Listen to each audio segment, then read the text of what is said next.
আসসালামু আলাইকুম ভিউয়ার্স। আজকে আমার লফটের একটা ধাপটির জায়গা পরিবর্তন করা হয়েছে। আপনারা এর আগেও আমার ভিডিওতে দেখেছেন যে আমার মাদি কবুতরের যে ধাপড়িটা, ওই ধাপড়িটার মাঝখানে আমার ব্রিডার কবুতরের ধাপড়িটা ছিল। আর এই ডাইন পাশে আমার ছাদের এই অংশটায় আমার নর কবুতরগুলোর ধাপড়ি ছিল। আজকে আমি কয়েকজন লোক নিয়ে আমার ধাপড়ির জায়গাটা চেঞ্জ করে ফেলছি। ব্রিডার কবুতরের যে রুমটা সেটা আমি একেবারে সাইডে নিয়ে আসছি, নরমাদির ধাপড়িটা পাশাপাশি রাখছি। এটার একটা বিশেষ কারণ আছে ভিউয়ার্স। আপনারা এর আগে আমার ভিডিওতে দেখছিলেন যখন আমার ধাপড়িটা এখানে ছিল, তখন কিন্তু আমার ধাপড়ির হাইট হচ্ছে 6 ফিট, পাশে 5 ফিট, বিশাল বড় ধরনের সাইজের ধাপড়ি।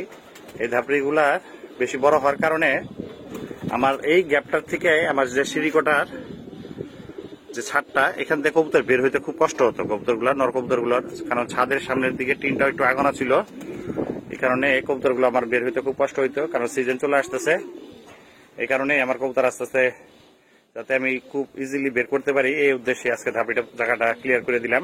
মানে নর কবুতরের ধাপড়িটা যেখানে শিফট করে দিছি, ওইখান থেকে এখন আর কবুতর বের হইতে সময় লাগবে, কোনো কষ্ট বেগ পেতে হবে না। দেখতে পাচ্ছেন আপনারা মাঝখানে ধাপড়িটা, এটা আগে একেবারে কোনায় ছিল, মাঝখানে ব্রিডিং রুমটা ছিল। এখন নর মাদি পাশাপাশি রাখা হয়েছে, আর এখন খুব ইজিলি আমার নর কবুতর গুলো ছাড়লে বের হয়ে যেতে পারবে প্রচন্ড রোদের মধ্যে। আর এই বেলায় আমার কবুতর গুলো পরিপূর্ণ রোদটা পাবে। আপনারা দেখতে পাচ্ছেন আমি রোদের মধ্যে ছাদে আসছি, কারণ আজকে ধাপড়ি নিচের অংশগুলো একটু পরিষ্কার করে দেওয়ার চেষ্টা করতেছি। কারণ এখন থেকেই আমার কবুতর দিয়ে ভালো কিছু করতে হলে এখনই প্রপার যত্নটা করতে হবে আমার কবুতরের। এই উদ্দেশ্যে ছাদে আসা, দুপুর বেলাতেই কবুতরকে এখন কিছু পানি দিব খাওয়ার জন্য, কারণ প্রচন্ড রোদ।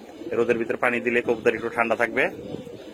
আর বিভিন্ন ধরনের ফর্মুলা ব্যবহার করে থাকেন এই প্রচন্ড গরমের মধ্যে, কারণ ভাদ্র মাসে রোদটা এখন উপলব্ধি করা যাচ্ছে। আমি মূলত আমার কবুতরকে এই মুহূর্তে কোনো ধরনের জিনিসই খাওয়াচ্ছি না, শুধুমাত্র নর্মাল যে পানি, আমার যে সাবমার্সিবলের যে পানিটাই প্রয়োগ করতেছি। আলহামদুলিল্লাহ কবুতর সুস্থ সবল আছে। আর সবচেয়ে বড় কথা হচ্ছে ভিউয়ার্স, আপনার ধাপড়িতে কিংবা আপনার লফটে যদি আল্লাহর প্রদত্ত রোদটা সঠিকভাবে কবুতর সংগ্রহ করতে পারে, ভিটামিনের ঘাটতিটা অটোমেটিক পূরণ হয়ে যাবে। আল্লাহর প্রদত্ত এই রোদের থেকে কবুতরের যতটুকু ভিটামিন নেওয়া দরকার, ভিটামিন ডি এর যদি কোনো রকমের সমস্যা থাকে, কবুতর আনফিট থাকে, ইনশাল্লাহ এই রোদের তাপে কবুতর ফিট হয়ে যাবে। আর প্রচন্ড তাপদাহের কারণে আমি কবুতর আজকে আর বের করি নাই, সকাল থেকে প্রচন্ড রোদ।